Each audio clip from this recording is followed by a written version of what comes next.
In Indian illegally occupied Jammu and Kashmir, Indian troops in their fresh act of state terrorism martyred two Kashmiri youth in South Kashmir's Islamabad district.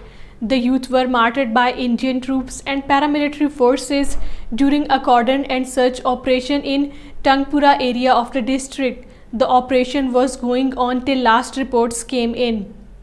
Eid Miladun-Nabi Sallallahu Alaihi Wasallam was celebrated amid restrictions, raids and crackdowns and cordon and search operations across Indian illegally occupied Jammu and Kashmir on Sunday.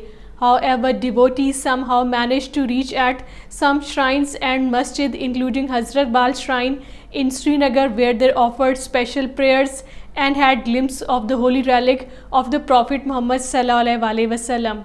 Terming the October 10, 1965 as Black Day in the history of Jammu and Kashmir, the J&K Awami Action Committee has said that the day marks the arrest of the party founder Mirwaiz Muhammad Farooq along with dozens of leaders and thousands of activists for representing people's sentiments and aspirations and raising voices for truth and justice.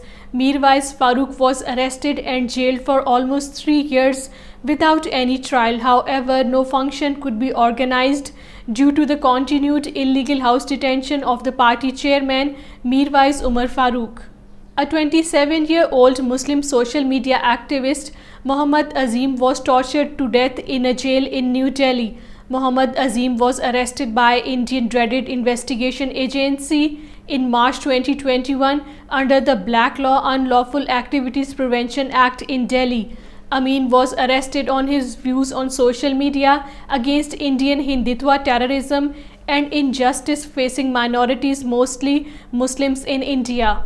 A fact-finding committee on the February 2020 anti-Muslim riots in northeast Delhi, headed by former Indian Supreme Court Judge Madan B. Lokar, has blamed Indian Home Ministry, Delhi Police, Bharatiya Janata Party's hate campaign and some media channels for being complicit in the violence against Muslims.